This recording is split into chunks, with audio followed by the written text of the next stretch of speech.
और dry fruit बहुत डाला जाता है और उसमें कई प्रकार की सुगंधित वस्तुएं डाला जाता है और ऐसा और घी से उसको रब करके चूड़ा घसा बोलते हैं। घसा माने घिसना।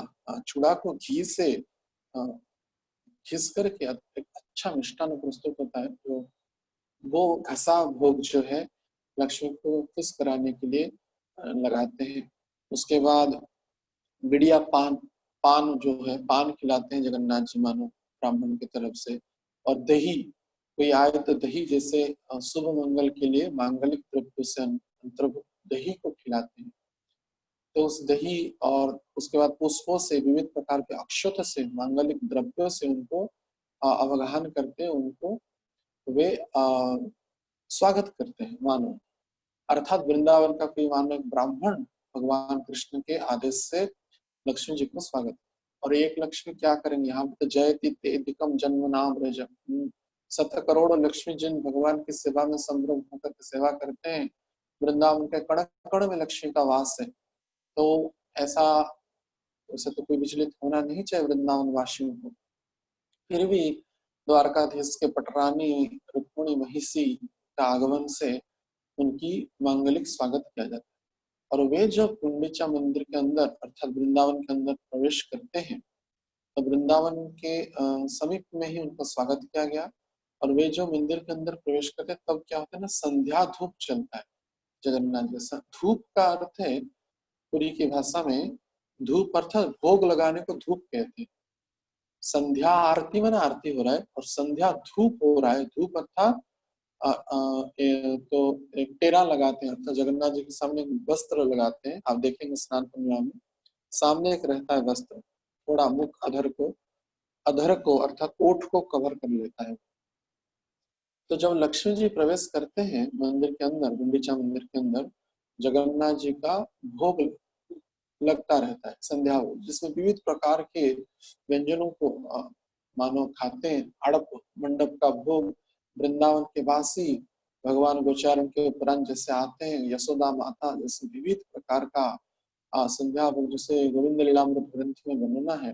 अनेक प्रकार के पकवान, मिष्टान्न, विविध भगवान के अनुकूल जो दूध है, मक्खन है और जैसे रबड़ी है, अनेक प्रकार के पकवान खिलाते हैं। तो लक्ष्मी जी उस समय जगमोहन में आकर के उपस्थित होते हैं। अच्छा, जो मंदिर का जो अंदर जो गर्भगृह है, वहां पे जगन्नाथ जी, बलदेव, सुभद्रा जी होते हैं, सुदर्शन जी होते हैं और भोग खाते रहते हैं। क्योंकि खाने के समय डिस्टर्ब नहीं करना चाहिए, ये तो साधारण कर्षि है, नियम है। तो लक्ष्मी जी विचार करते हैं कि ठीक है, भगवान खा रहे हैं, खाने के बाद मैं बात करूंगी। तो जगमोहन में पालकी आकर के रुक जाता है। और जी जानबूझ के ऐसा करते हैं, जब एंट्री होता है वृंदावन में जगन्नाथ जी, उनको स्वागत करके थोड़ा खिला लेते हैं, दही, चूड़ा या पान आदि खिला करके स्वागत कर लेते हैं, आरती कर लेते हैं, कपूर आरती में स्वागत कर लेते हैं। और जब वृंदावन में एंट्री करे तब खाने का अभिनय मानो करते, तब जगन्नाथ जी खाते रहते हैं। तो एक टकी नयन में, अपलक नयन में लक्ष्मी जी जगन्नाथ जी को दर्शन करते हैं। मानो वृंदावन के अधीश्वर स्वरूप जगन्नाथ जी का और कृष्ण का वो अद्भुत स्वरूप को दर्शन करके लक्ष्मी जी भी विमोहित हो जाती है। जैसा कि चैतन्य महाप्रभु की, गोपाल भट्ट गोस्वामी की लीला में हम देखते हैं, वे वेंकट भट्ट के से युक्ति करते हैं, अरे आपकी लक्ष्मी तो हमारे कृष्ण के प्रति आकर्षित हो गई थी, तो वे विष्णु को छोड़ करके कृष्ण को पाने के लिए, कृष्ण के रास में सम्मिलित होने के लिए चली आई थी। लेकिन क्योंकि वो ब्रजभाव भाविता गोपियों की, ब्रजांगना गोपियों की शरणागत को स्वीकारी नहीं, अपने राग तपस्या मार्ग को अपनाई, तो अब तक वो तपस्या कर रहे वृंदावन काम्य वन में अभी भी तपस्या कर रहे हैं। तो मानो भगवान चैतन्य महाप्रभु वेंकट भट्ट को, जो श्री संप्रदाय के थे, तो लक्ष्मी नारायण के उपासक है, उनको मानो व्यंग कर रहे हैं, ताश्चर्य कर रहे हैं। तो उस भाव में मानो लक्ष्मी जी जगन्नाथ जी का अद्भुत वृंदावन का श्रृंगार, गज श्रृंगार, जो लता पताओं, अनेक प्रकार चित्रकार से चित्रित मोर मुकुट धारण किए हुए, पुष्प का, तुलसी का, विविध प्रकार का गंधों का, सुगंधित वस्तुओं का धारण किए हुए उन अभिन्न कृष्ण के स्वरूप को दर्शन करके मानो लक्ष्मी जी भी विमोहित हो जाती है और अपलक नयन में वे जगन्नाथ जी को दृष्टिपात करती रहती है, अभिन्न कृष्ण स्वरूप। वो भी उन कहते हैं कि अरे ऐसा स्वरूप तो बड़ा अद्भुत है। वृंदावन के कृष्ण वास्तव में आकर्षण करने वाले, सबको मन को मोहने वाले जगन्नाथ जी लक्ष्मी जी को मानो वृंदावन के श्रृंगार से आकर्षित कर। और जब धूप बढ़ता है अर्थात धूप समाप्ति होता है अर्थात भोग जब लग जाता है, तब जब जो बाकी जो बोझुआ सेवक होते हैं वे लोग जब उस भोग प्रसाद को लेकर के चले जाते हैं, तो उसके बाद मार्जन होता है, क्योंकि भोग के बाद सफाई होती है। खड़ी का अर्थात झाड़ू में पानी से मार्जनी किया जाता है। तो मार्जनी के बाद लक्ष्मी जी का विचार होता है शायद भगवान मुझसे बात करेंगे, कुछ चर्चा करेंगे। तब क्या होता है, भगवान अधर माला, अधर के निकट अर्थात अधर के निकट एक माला रहता है जगन्नाथ जी का कंठ प्रदेश में, तो उस माला को निकालते हैं और कहते हैं पति महापात्र को, सेवक को, कि आप जाकर के लक्ष्मी जी को उस माला को दे दीजिए। तो जगन्नाथ जी अपने अधर माला को निकाल करके लक्ष्मी को देते, तो लक्ष्मी और भी प्रसन्न हो जाती। इसमें जगन्नाथ जी का वृंदावन भाव में केसर कुमकुम और चंदन लेपित सुगंध उस पुष्पमाला में प्राप्त होता है। लक्ष्मी जी परम प्रसन्न हो जाते हैं और इतना कहते ही वे क्या करते हैं, दरवाजा को बंद कर देते हैं। जो कड़ाहट द्वार बोलते हैं, वहां पे जो गर्भगृह के सामने है उस द्वार को बंद कर लेते हैं। और मानो सुबह लक्ष्मी जी विचार करते, अरे सुभद्रा जी ने कुछ शायद बोल दिया, हम जगन्नाथ जी प्रसन्न होकर के मुझे अधर माला अर्थात अधर के नीचे जो माला है वो दिए थे, कुछ बात करेंगे, चर्चा करेंगे, लेकिन सुभद्रा जी शायद ननंद जी ने कुछ बोल दिया शायद, ऐसा कहते हुए या जगन्नाथ जी की कोई प्रपंच है, उसके कारण वो दरवाजा को बंद कर दीजिए, बंद कर दिए। तो वहां से एक ब्राह्मण आकर के लक्ष्मी जी को कहते हैं, अरे आप जाइए, जल्दी जाइए, आप सती नारी होकर यहाँ पे क्या कर रहे हैं, तो आप मंदिर को जाइए, श्री मंदिर अर्थात जगन्नाथ मंदिर जाइए, और जगन्नाथ जी अभी 3 दिन के बाद आएंगे, अभी नहीं जाएंगे। तो लक्ष्मी जी कहते, अरे छठा दिन में आएंगे बोले थे, क्यों नहीं आएंगे अभी? हाँ अभी तो 5वां दिन हो गया, आषाढ़ शुक्ला षष्ठी हो गया, द्वितीया के दिन निकले थे, कल तो निकलना चाहिए। अब तक तो मैं देखी कि रथ तो प्रस्तुत नहीं है, रथ तो गुंडीचा मंदिर की तरफ है।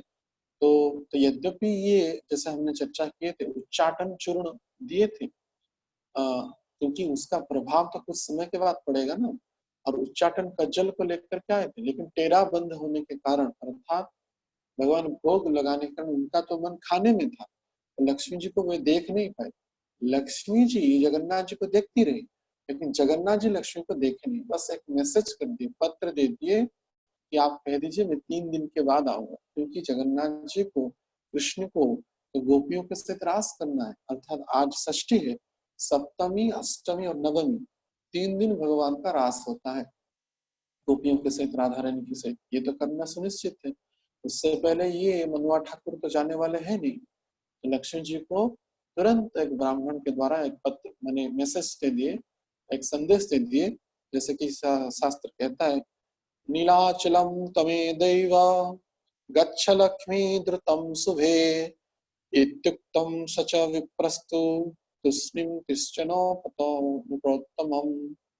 नीलाचलम तमे देव, हे लक्ष्मी, जगन्नाथ जी का संदेश आता है, दरवाजा बंद कर लेते पहले, सामने से नहीं बोलते।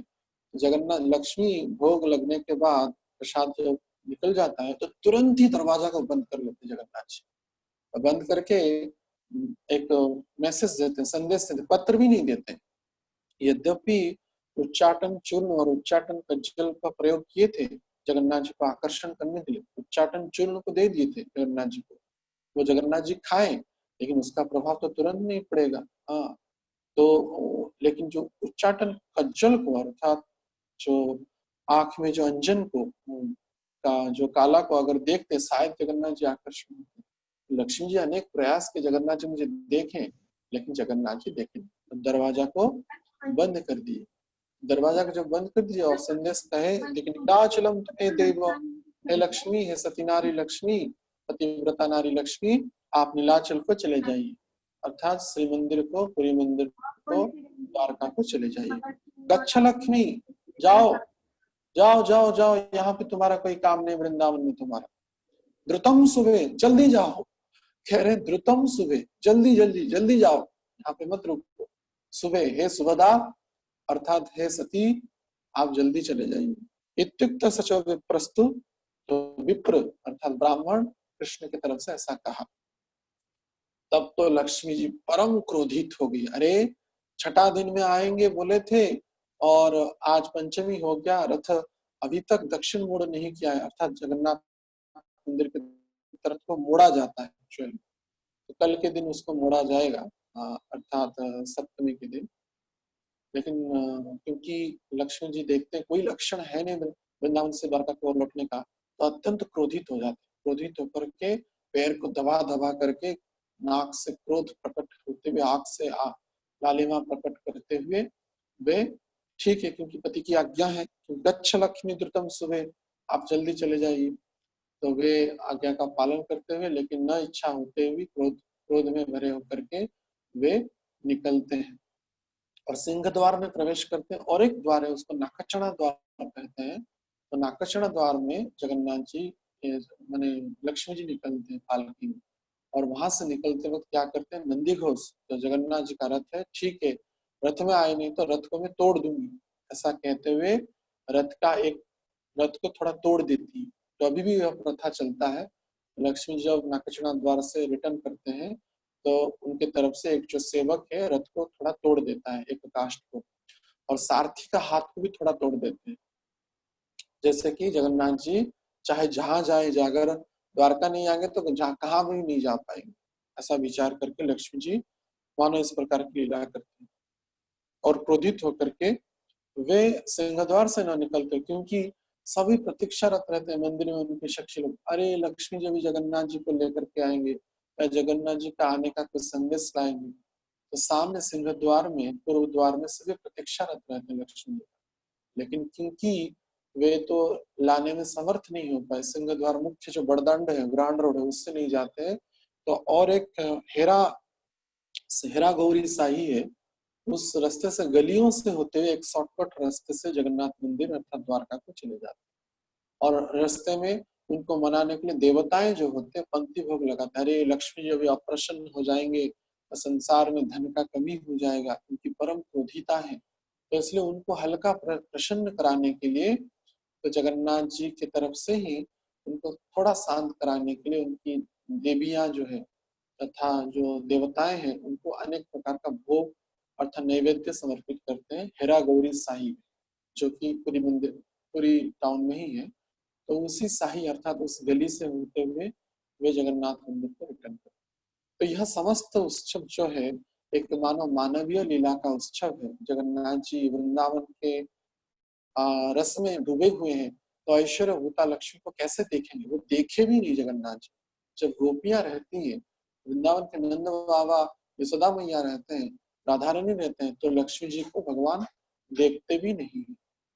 तो ऐसा ही हुआ, यद्यपि लक्ष्मी एकटकी नयन में, अपलक नयन में जगन्नाथ जी को देखती रही, और वो तंत्र विद्या का प्रयोग की थी, और ये तो तंत्रों के तंत्र, मंत्रों के मंत्र, भगवान ग्रहों के ग्रह कृष्ण है, जैसे कि भागवत में वर्णना किया गया है, संसार में अनेक लोग तो ग्रह नक्षत्रों से पीड़ित होते रहते, अरे मुझे शनि का ग्रह लग गया, राहु का ग्रह लग गया, 7.5 शनि लग गया, लेकिन जो कृष्ण ग्रह ग्रसिता है, जिसको कृष्ण ग्रह लग गया है, उसको कोई ग्रह भी कोई काम नहीं करता है, उसको तंत्र मंत्र तामसिक राजसिक सात्विक जो भी विधि हो, तंत्रिक विधि हो, वो काम नहीं करता है। जैसे प्रहलाद महाराज को कृष्ण ग्रह लगा, उनको भी तंत्र विधि से अनेक प्रकार के तामसिक राजसिक सात्विक उपाय से मारने का प्रयास किया गया, लेकिन हिरण्यकश्यप का समस्त जो प्रयास है व्यर्थ सिद्ध हो गया। तो लक्ष्मी जी क्योंकि विमला जी का माने प्रोत्साहन से वे तंत्र विद्या का प्रयोग किए थे, अर्थात तो जिसको सात्विक तंत्र भी कहा जाता है, उसको पूरा तंत्र भी नहीं कह सकते, सात्विक तंत्र उसको उच्चाटन कर्म कहते हैं। तो उच्चाटन चूर्ण लेकर के गए थे और उच्चाटन का जल लेकर के गए थे, जो काला, लेकिन कुछ भी प्रभाव नहीं हो पाया। तो क्योंकि कृष्ण तो समस्त ग्रहों के ग्रह, कृष्ण ग्रह जिसको लगाए किसको क्या कुछ होगा। तो वैसे ही भक्त इस लीला से यह भी हम समझ सकते हैं, जो भगवान के शरण में है, जो भगवान के भक्ति सूत्र से जुड़े हुए हैं, उनको निष्ठा भाव से, निष्काम भाव से अगर वे भगवान के भक्ति सूत्र से जुड़े हुए हैं, वे अगर सोचता का आचरण करें, बाह्य सूची और अंत सूची, तो अभी भी उनको तांत्रिक विधियों के द्वारा परेशान नहीं किया जा सकता है। स्वल्प सामयिक कारण के कारण वे उससे प्रभावित हो सकते हैं अन्य मार्गों में, लेकिन दूसरे किसी भी जगह भगवान के शरणापन्न व्यक्तियों का कुछ भी तंत्र उपाय से गलत नहीं किया जा सकता है, यह निश्चित है। लेकिन अगर सोचता अगर बाह्य सूची और चला जाए, शरीर का सूची या अंत सूची भी चला जाए, तो तंत्र शक्ति प्रभावित होगा। तो विमला देवी के द्वारा प्रदर्शित जो मार्ग है, उच्चाटन कर्म है, लक्ष्मी जी यद्यपि प्रयोग किए, लेकिन इसका कोई सुफल उनको मिला।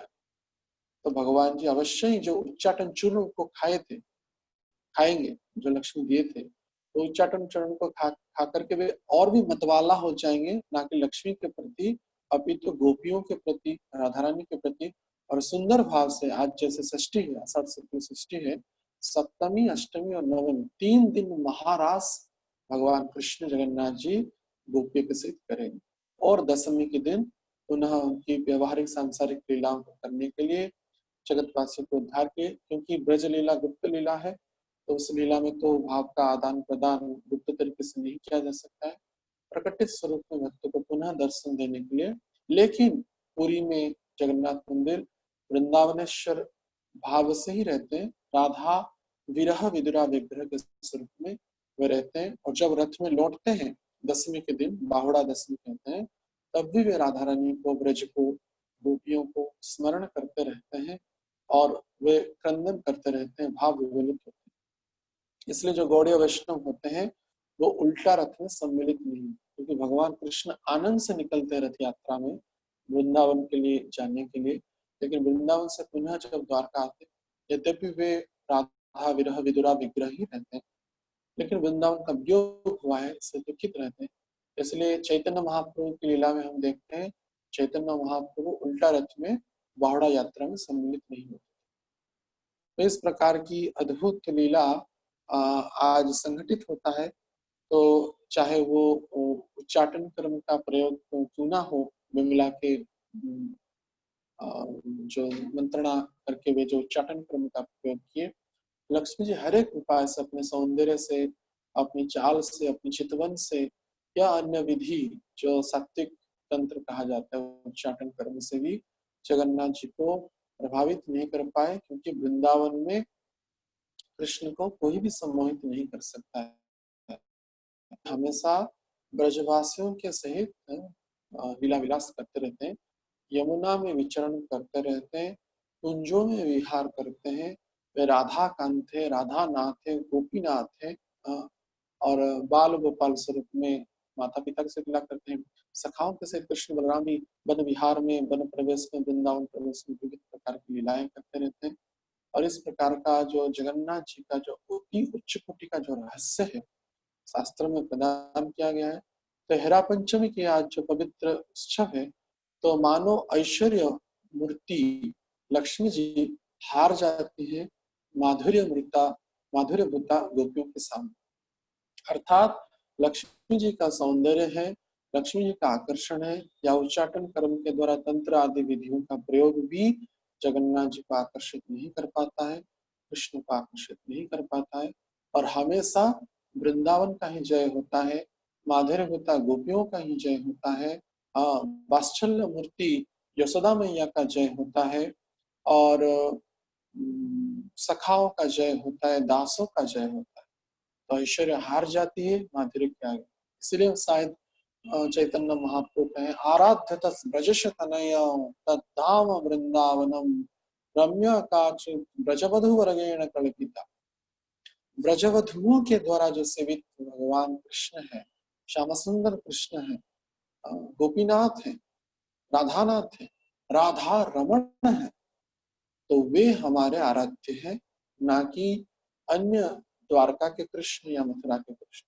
तो यद्यपि जगन्नाथ जी द्वारका में है, लेकिन राधा विरह विधुरा विग्रह है, ब्रज भाव विरह भावित वो विग्रह।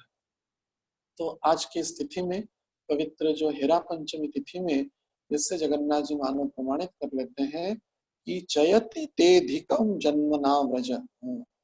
तो सयत इंदिरा, तो इंदिरा पहले से ही था व्रज में। ऐसा नहीं कि वृंदावन में धन है नहीं, धान्य है नहीं, ऐश्वर्य है नहीं, लेकिन वो धन को, धान्य को, ऐश्वर्य को, हीरा मोती जवाहरात कोई पूछता नहीं, वो झाड़ू करके फेंक देते हैं इस बाजू में ब्रजवासी। तो यहाँ पे तो भगवान डालियों से, पत्तों से, वृंदावन विविध प्रकार के चूर्णित मिट्टियों से श्रृंगारित होते हैं, विविध प्रकार के सुगंधित पुष्पों से, तुलसी से श्रृंगार होते हैं। उस लीला को संगठित करके भगवान आज के बाद अर्थात सप्तमी, अष्टमी, नवमी 3 दिन गोपियों के सहित, राधा रानी के सहित महाराज संगठित करके पुनः दशमी को लौटेंगे। इस प्रकार की जगन्नाथ की दिव्य लीला है, रहस्यतम लीला है। तो हम अत्यंत प्रसन्न होते हैं, आनंदित होते हैं जब इस प्रकार की जगन्नाथ जी की माधुर्य भाव विग्रह के सामने ऐश्वर्य होता, लक्ष्मी जी हार जाती, ऐसा प्रमाणित होता है। इसलिए हमको इस सबसे प्रेरणा लेना चाहिए।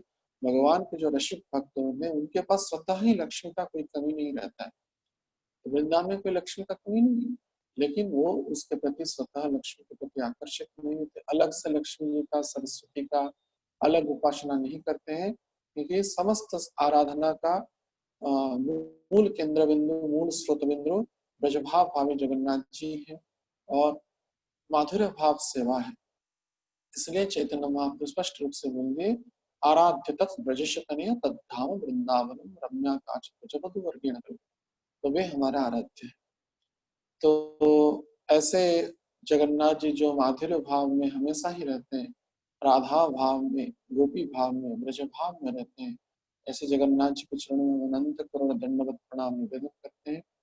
वे भी हमको कृपा करे, हमारा कोई भी स्थिति में, किसी भी परिस्थिति में हमारा जो मन है ऐश्वर्य के प्रति न भागे, आकर्षित न हो, धन के पीछे हम न भागे, कृष्ण के पीछे हम भागे, गुरु के पीछे भागे। और ना इससे, इस लीला से यह भी जगन्नाथ प्रमाण करते हैं, हमको तंत्र से, मंत्र से, तांत्रिकों से, तामसिक विधियों से डरने की आवश्यकता नहीं। हमको उस बाह्य सूची और अंत सूची में रहते हुए भगवान का नाम स्मरण में रहना है।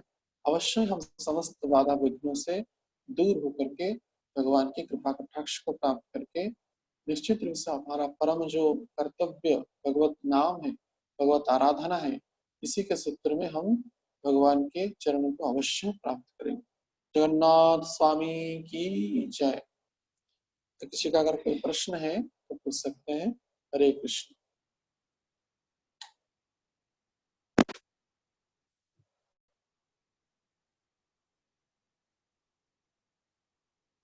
हरे कृष्णा। जी हरे कृष्ण। हरे कृष्ण। एक छोटा सा क्वेश्चन है। आज तो षष्ठी है, हेरा पंचमी तो कल था, तो कल मतलब होना चाहिए। हेरा पंचमी आज ही है। हेरा अर्थात रथ के दिवस से इसको काउंटिंग किया जाता है। आषाढ़ हुआ द्वितीया, तृतीया, चतुर्थी और पंचमी, और आज षष्ठी, अर्थात आज भगवान का निकलने का 5 दिन हुआ। इसलिए भगवान का द्वारका का त्यागने का, जगन्नाथ मंदिर को त्यागने का 5वां दिन हुआ। इसी हिसाब से हेरा से वियोग, अर्थात लक्ष्मी का प्रतीक हेरा, हेरा भी है, तो हेरा से वियोग अर्थात हेरा मंदिर से, श्री मंदिर से वियोग 5 दिन हुआ। तो इसी हिसाब से पंचमी है, माने वियोग का द्वारका से, जगन्नाथ मंदिर से। लेकिन तिथि के हिसाब से आज षष्ठी है, तो आषाढ़ शुक्ल षष्ठी में ही हेरा पंचमी होता है, ना कि आषाढ़ शुक्ल पंचमी। तो जी हेरा पंचमी का क्या फिर सिग्निफिकेंस है? हाँ, मतलब हेरा पंचमी में कुछ होता है? मुझे लगा था कि हेरा पंचमी में होता है, वो षष्ठी में अगर ही होता है, पंचमी में कुछ होता है वहां पे? नहीं, पंचमी में कुछ नहीं होता। भगवान माने आषाढ़ शुक्ल द्वितीया को वृंदावन में पहुंचते हैं, और द्वितीया के दिन वृंदावन वासी पहले से ही प्रस्तुति करके उनका बहुत अच्छे से स्वागत करते हैं। और क्योंकि रथ में ही उनका स्वागत सत्कार किया जाता है, उसी रात्रि संध्या वेला में प्रवेश न करना, इसलिए वे उस वन में वृंदावन के निकट, यमुना के निकट सरदा वाली, या पहले जो वो बालू था, अर्थात वो यमुना का प्रतीक वो नदी था, पालिनी नदी, तो वहां पे उनका सत्कार किया जाता है। और तृतीया के दिन, अर्थात तृतीया के दिन भी रथ में ही रहते हैं, विविध प्रकार की सेवा करते हैं।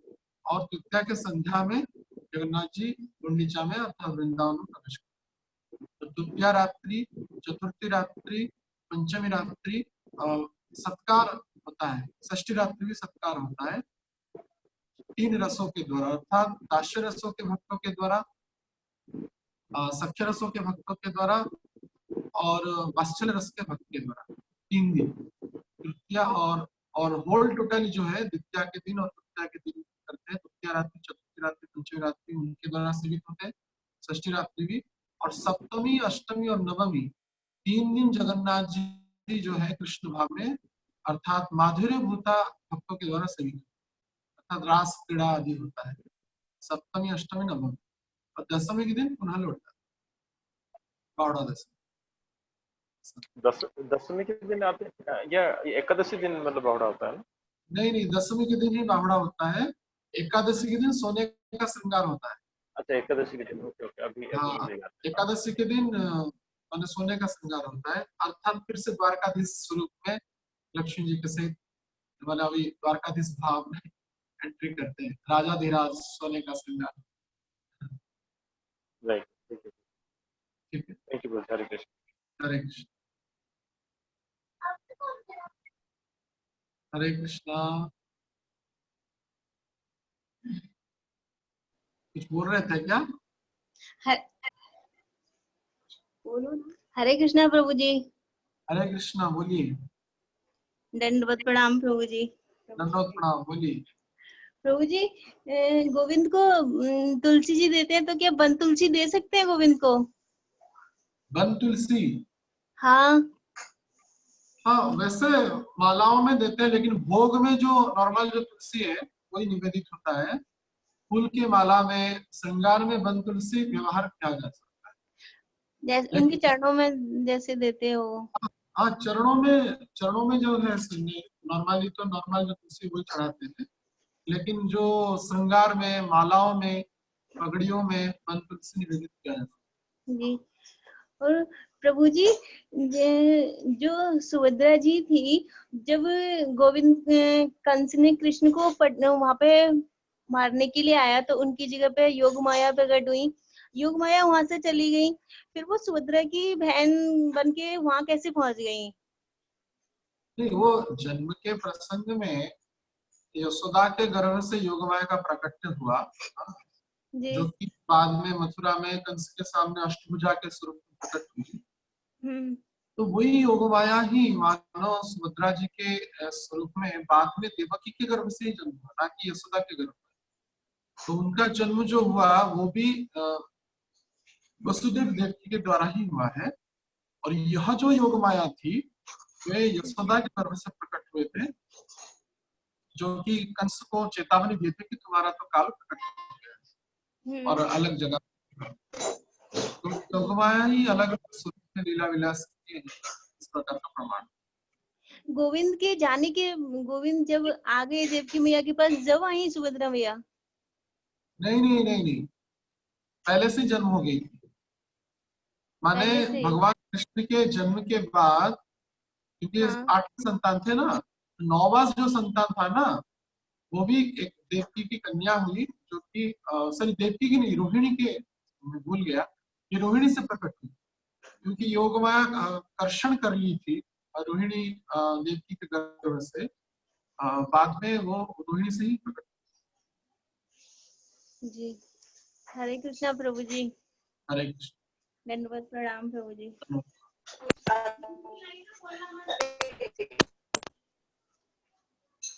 हरे कृष्ण। हाँ, हरे कृष्ण, बोलिए। जी, इस कथा से थोड़ा हटके है वो, ऐसे भगवान जब पहले, इस कथा से थोड़ा हटके है वो प्रश्न मेरा। हाँ, बोलिए। ये जैसे भगवान जाने के बाद यशोदा मैया और नंद वगैरह जो थे उनका मतलब जब शरीर पूरा हुआ था तो उनकी स्टोरी का पता नहीं है मेरे को कि वो कब कैसे हुआ। इसका कहीं पे है वर्णन पूरी के शास्त्र में? हाँ हाँ है, और श्रीधर स्वामी उसको टीका में भी लिखते हैं, ब्रह्मवैवर्त पुराण में भी इसका प्रमाण है। तो भगवान एक्चुअली पुनः रास के लिए जब गए थे ना दूसरी बार, एक बार गए और दूसरी बार जब मथुरा तक जो दंतवक्र का वध कर रहे थे, तो दंतवक्र के वध के क्रम में वो मथुरा के द्वार तक आ गया था। तो वे द्वारका से लड़ाई, आकाश मार्ग में लड़ाई करते करते करते जब दंतवक्र से युद्ध के में वे पहुंच गए मथुरा तक, दंतवक्र का तो वध कर दिए, तो मथुरा से वृंदावन निकट था, इसलिए भगवान विचार किया मुझे वृंदावन जाना चाहिए। वृंदावन जाकर के समस्त रसों के भक्तों से वे पुनः लीला की, अर्थात रास करके, अंतिम रास करके गोपियों को भेज दिए, अर्थात सुधाम को। और उसके बाद यशोदा या ब्रजवासी वे भी सबको उद्धार करके मैंने पहले से उनको भेज दिया। अच्छा, हाँ, ऐसा बोलना। ठीक है, हरे कृष्ण। हरे कृष्ण।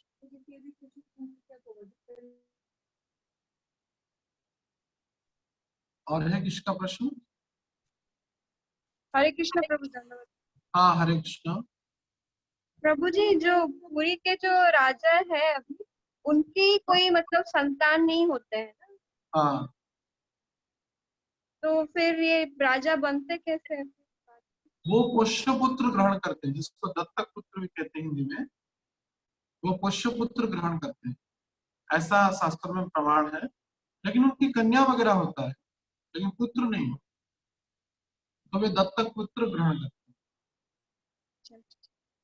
प्रभु जी, जब जगन्नाथ जी इंस्टॉल हुए, जब इंद्रजन महाराज जब इंस्टॉल किए, तो उन्होंने एक्चुअली मांगे थे कि मेरा कोई संतान ना हो, बट हैं। हाँ, ये जो राजा हैं वो तो पुरी के राजा हैं, और इंद्रजन महाराज तो अवंती के राजा थे।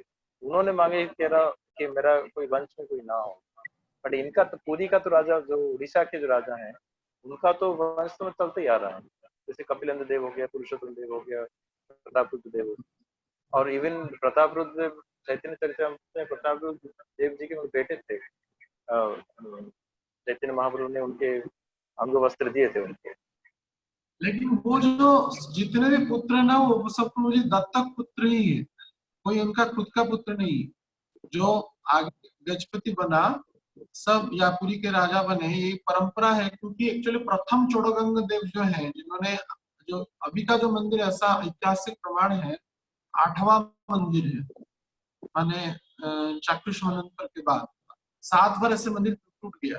तो 8वीं जो मंदिर निर्माण किया गया, प्रथम चोड़गंग देव के द्वारा निर्माण किया गया। तो वास्तविक जो गाल माधव जो है, इंद्रद्युम्न महाराज में जो समस्या किए थे, उड़ीसा के राजा थे, तो उसके बाद क्योंकि वे अपनी भूल को स्वीकार किए, तो इंद्रद्युम्न महाराज का तो वंशज तो माने एक प्रकार से विलुप्त नहीं हो गया। तो उस इंद्रद्युम्न की परंपरा को उन्होंने बाद में संभाला, गाल माधव।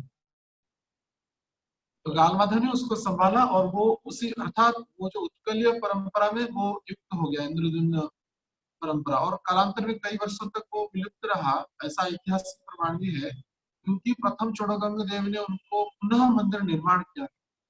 वहां पे इंद्रद्युम्न महाराज का सूचक है जो मंदिर को बनाते। जैसे इंद्रद्युम्न महाराज ने मंदिर का निर्माण किया था, इसलिए वो इंद्रद्युम्न महाराज का जो समस्त विधि है, विधान है, शक्ति है, उनमें सन्निहित है जगन्नाथ जी कृपा से। क्योंकि प्रथम चोड़गंग देव ने पुनः मंदिर का निर्माण किया, इसलिए उनको भी इंद्रद्युम्न महाराज कहा जाता है। अर्थात वो क्योंकि उन्होंने मंदिर का पुनः निर्माण किया, इससे प्रमाणित भी होता है, जो ज्योतिष शास्त्र भी कहते हैं, इंद्रद्युम्न महाराज ही चोड़गंग देव के रूप में जन्म लिए पुनः। अर्थात कालांतर में जितनी भी मंदिर टूटा, उतनी ही बार इंद्रद्युम्न महाराज जन्म लिए और मंदिर को पुनः निर्माण किया। तो उसी परंपरा में वो इंद्रद्युम्न महाराज का जो परंपरा गजपति महाराज की परंपरा में युक्त है।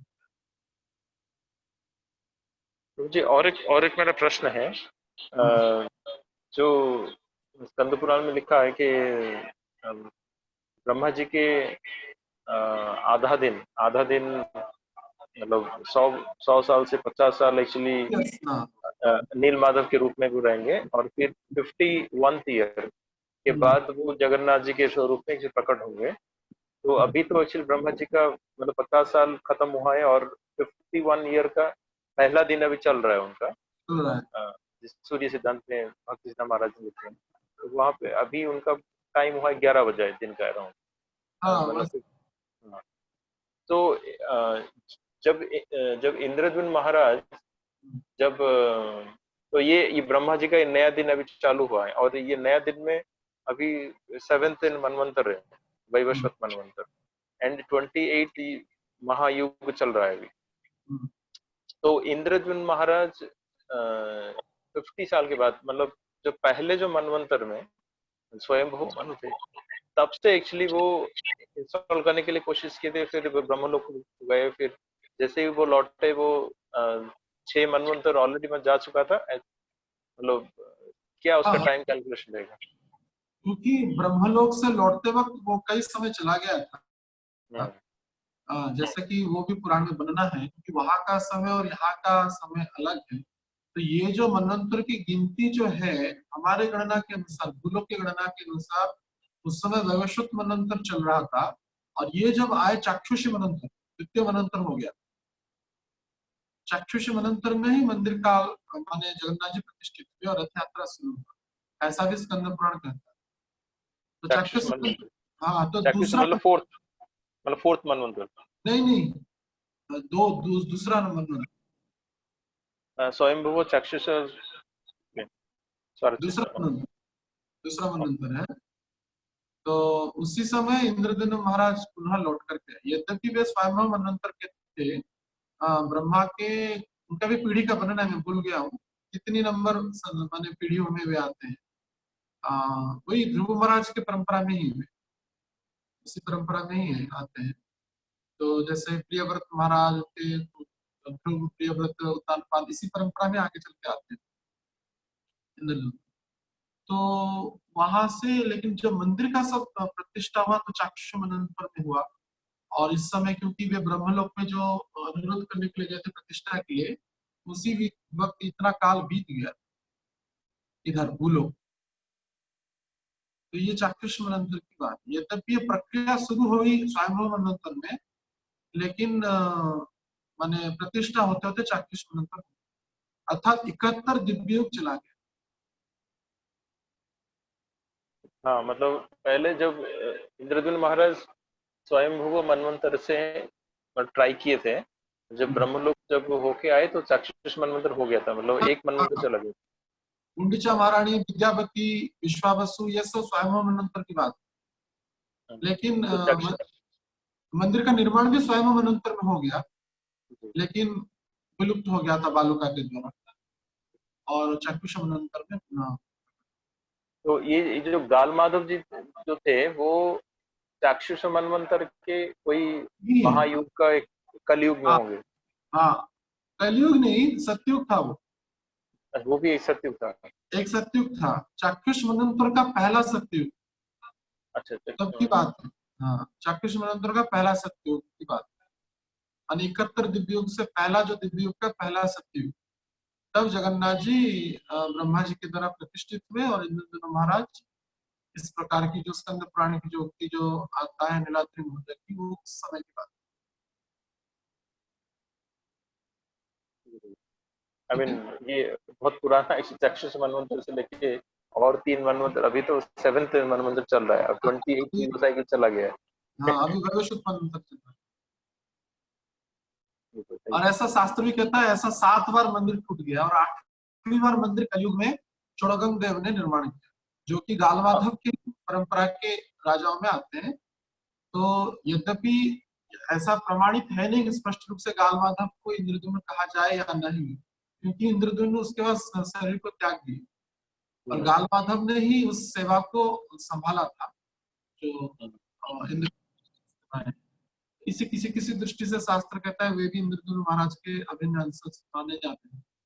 लेकिन क्योंकि और एक दृष्टिकोण से मंदिर का निर्माण जो करता है वही इंद्रद्युम्न कहलाता है। क्योंकि चोड़गंग देव ने मंदिर का निर्माण किया, 8वां बार मंदिर, इसलिए इंद्रद्युम्न महाराज उनको कहा जाता है। इसी परंपरा में समस्त जो कंडीशन इंद्रद्युम्न महाराज के लिए है लागू इनको हो जाता है।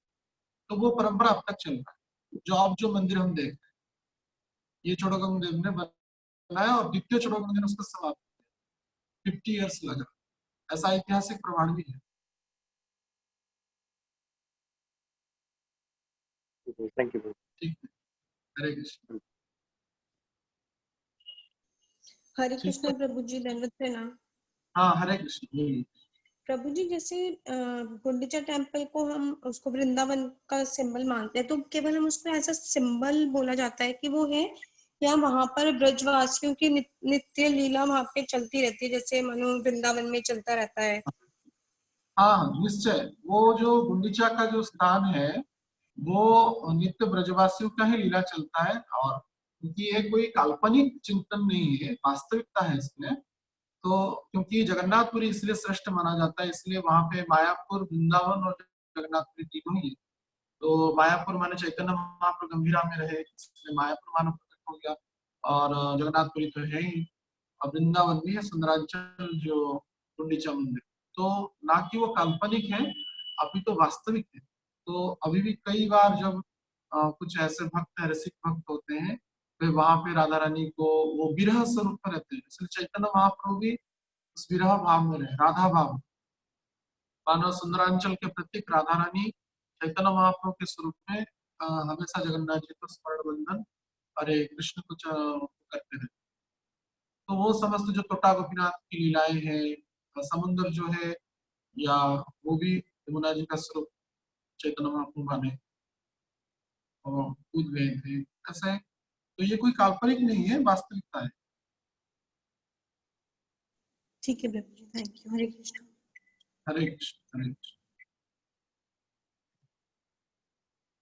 ठीक है, और किसी का प्रश्न है? नहीं तो हम यहाँ पे विराम करते हैं। तो ठीक है, सभी जगन्नाथ जी के चरणों में कृपाभिक्षा मांगते हुए भगवान का नाम ग्रहण करें। हरे कृष्णा कृष्णा कृष्णा हरे हरे, हरे राम राम राम हरे हरे। हरे श्री श्री जगन्नाथ बलदेव सुभद्रा महारानी की जय। मेरा पंचमी महामहोत्सव की, वृंदावन धाम की, गुंडीचा मंदिर की, पतित पावन शील गौर निताय की, प्रभुपाद गुरु महाराज की, श्वेत भक्त वृंद की, गौर प्रेमानंदे। हरि हरि हरि बोल। हरे कृष्ण। दंडवत प्रणाम, दंडवत प्रणाम। हरे कृष्ण।